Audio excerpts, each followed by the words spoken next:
আল্লাহ রাব্বুল আলামিন বলেন ওয়াইলুল লিল মুতাফফিফিনা আল্লাযীনা ইযা ইক্তালু আলান নাসি ইস্তাওফুন ওয়া ইযা কালুহুম আও ওয়াজানুহুম ইউখসিরুন। আল্লাহু আকবার। আল্লাহ পাক বলেন ধ্বংস ওই সকল ব্যবসায়ীদের জন্য যারা পণ্যের মধ্যে ভেজাল করে, মাপে হেরফের করে। আল্লাহ পাক বলেন ওয়াইদা কানুহুম আও ওয়াজানুহুম ইউখসিরুন। তারা যখন মানুষকে পণ্য মেপে দেয় তখন তারা মানুষকে ক্ষতিগ্রস্ত করে, অর্থাৎ কম দেয়। আবার যখন লোকদের কাছ থেকে মাল মেপে নেয় তখন তারা বেশি নেয়।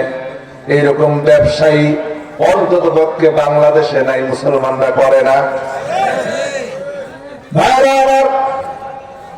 এই যে ভেজাল ব্যবসা করে যে ইনকামটা হবে, এই ইনকাম হালাল না হারাম? এই হারাম ইনকাম দিয়া কেউ যদি সারা জীবন যদি সেজদা দেয় আর কাবা শরীফ থেকেও যদি ঘুরে আসে, রব্বুল আলামিন বুঝি তাকে মাফ করে দেবেন? মাফ করবেন না। হাদিস শরীফে এসেছে আল্লাহ নবী বলেন কোন একজন অসহায় লোক মরুভূমির মধ্যে যায়, তার খাদ্য নাই, পানীয় নাই, অসহায় হয়ে পড়েছে। এই লোকটা অসহায় অবস্থায় আল্লাহর দরবারে হাত তুলে দোয়া করতেছে, রব্বুল আলামিন আমাকে এই বিপদ থেকে তুমি রক্ষা করো। কিন্তু তার খাদ্য হারাম, তার পানীয় হারাম, তার শরীরটা যা দ্বারা গঠিত হয়েছে তাও হারাম। আল্লাহ পাকের হাবিব বলেন সে যত ইয়া রব বলে কান্দুক না কেন, দোয়া করুক না কেন, রব্বুল আলামিন তার ডাক শোনেন না, কোন দোয়াও কবুল করেন না। এই যে আমরা এত দোয়া করি, দোয়া করার পরে দোয়া করি কবুল হয় না কেন? দোয়া কবুলের প্রথম শর্তই হলো হালাল ইনকাম। কিন্তু আমাদের মুসলমান হওয়ার পরেও আমাদের ইনকামের ভিতরে সেটা হালাল কিনা এটা যাচাই করার জন্য মুসলমান হওয়ার পর একটা মুহূর্তের জন্য চিন্তা করি না। মুসলমান হওয়ার পরে সুদ খায়, সুদের ব্যবসা বুঝি এলাকায় নাই? আছে? সুদ খাওয়া হালাল না হারাম?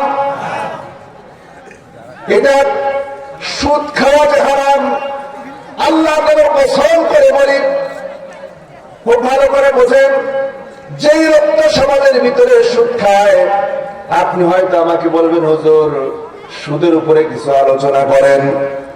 গতদিনে আমার কাছে একটা চিঠি আসছে, আপনাদের এই পাশেই নীলফামারীতে মাহফিলের শেষে আমার কাছে চিঠি দিল, হুজুর যেইখানে যেই প্রতিষ্ঠানে বসে আপনি ওয়াজ করছেন এখানকার অধিকাংশ মানুষ, কমিটি যারা আছে অধিকাংশ মানুষ সুদখোর,